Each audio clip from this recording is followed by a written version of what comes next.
Welcome to our channel. Today, let's talk about the artist who bathed naked with models, painted nudes, but became famous for paintings created after a severe psychosis. Ernst Ludwig Kirchner, years of life, 1880–1938. German expressionist painter who painted the city and the people who inhabit it. However, there was nothing peaceful and cheerful about it. The city in Kirchner's paintings is a dangerous and dirty place, full of debauchery and vice. People in it are extremely lonely. So they are looking for salvation from loneliness in various forbidden pleasures, even if they later bring themselves various problems and even death. He painted night butterflies and their clients, pedestrians on the streets, city squares and streets, in his own special manner, with distorted perspective. Unnatural illumination from artificial light, which only disfigures the faces of the heroes of his paintings, makes them empty and lifeless. However, for this view Kirchner had quite reasonable grounds. His life was full of both joyful and truly tragic moments, was complex and intense. Perhaps that's why the artist's work is so dark and expressive. Kirchner studied architecture at the Dresden Technical High School, but always dreamed of becoming a painter. Kirchner began his artistic path under the influence of Van Gogh and Matisse. He experimented extensively with both Van Gogh's brushstrokes and Matisse's bright splashes of color, while learning to maintain a balance between spontaneous expression and conscious control over pictorial means.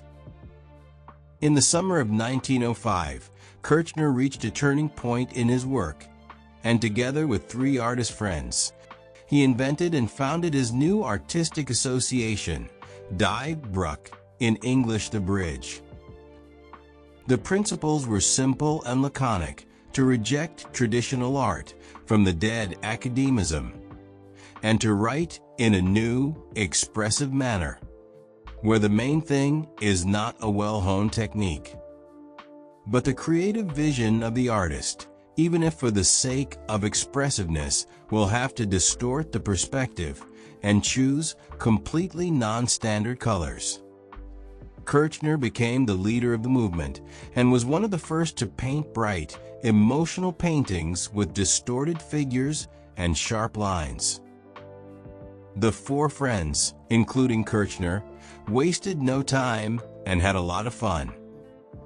In Kirchner's studio in Dresden, a meeting of the group's members was held for the first time. Fritz Bleil, Karl Schmidt-Rottluff, and Erich Heckel. These 4 men came up with the idea of organizing nudist plein airs to have a good rest without taking time off from work.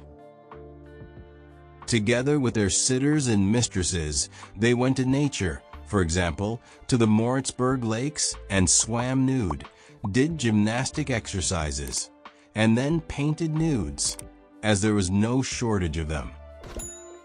It was a true cult of the body and a wild way of life, when everything seemed easy and simple, and the previous norms of decency hopelessly outdated and far-fetched.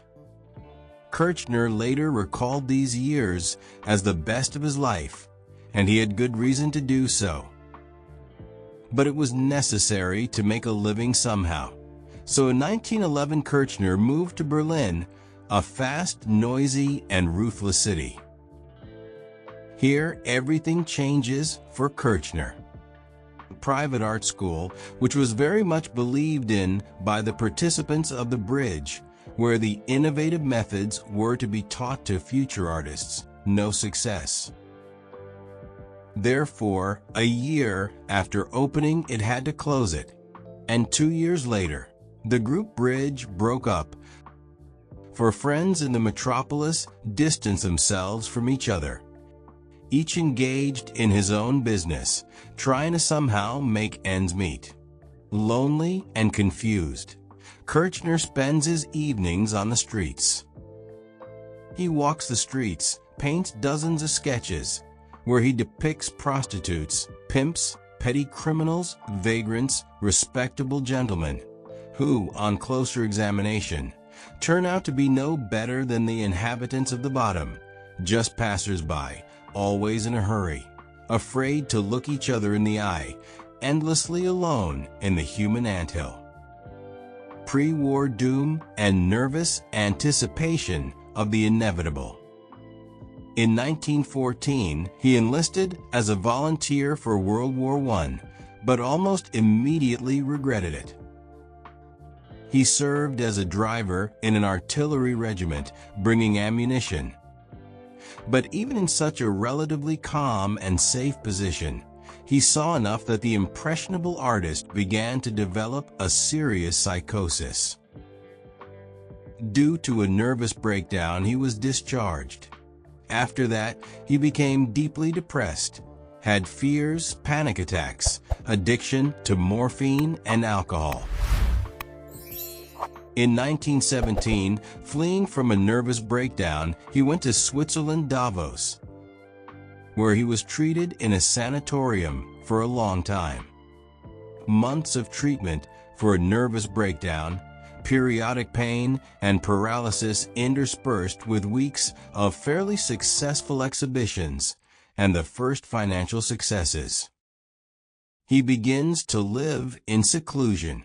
He hoped for recovery, but depression and fears would not let him go. The only joy was a relationship with his longtime lover Ernest Schilling, whom he met before the war and lived with her for more than 20 years. She stayed with him even during the most difficult times, during mental crises and illness. She hosted exhibitions of his works, which were very successful. In those years, Kirchner's paintings were in demand. They became more abstract, peaceful, and light. People tired of the horrors of war wanted something calm, able to distract from the unhappy reality. But even from afar, from across the border, and long before the huge catastrophe, he felt the imminent danger. In 1933, the Nazis came to power in Germany, and for Kirchner it was a disaster. His paintings fell under a ban. In 1937, more than 600 of his paintings were seized from German museums and displayed in the scandalous exhibition Degenerate Art. The 25 Kirchner paintings that were displayed in the Degenerate Art exhibit were personally declared an insult to the nation by Hitler. Kirchner perceived this extremely painfully, as one of the main goals of the bridge was precisely the development of German art, and Kirchner considered his work as its quintessence. This was a terrible blow for the artist. He felt rejected and humiliated. The disease was still going on, and such news did not contribute to the mental balance. Periods of rest were followed by exacerbations, and during one of these attacks, in 1938, Kirchner committed suicide in the courtyard of his own house in Frauenkirch. His de facto wife, Ernest Schilling, is authorized to keep the surname Kirchner until her death. His style had a great influence on Expressionism and Modernism. In Germany and Switzerland, his name became a symbol of the struggle for artistic freedom. Today, his paintings sell for millions of dollars, and museums fight for the right to exhibit his work.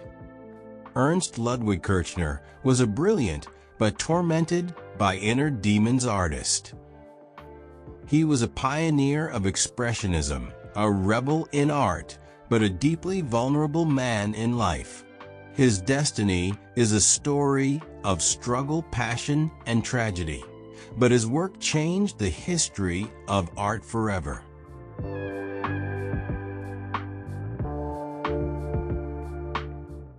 Thank you for watching the video to the end. Likes and comments are a great way to support the channel and the author.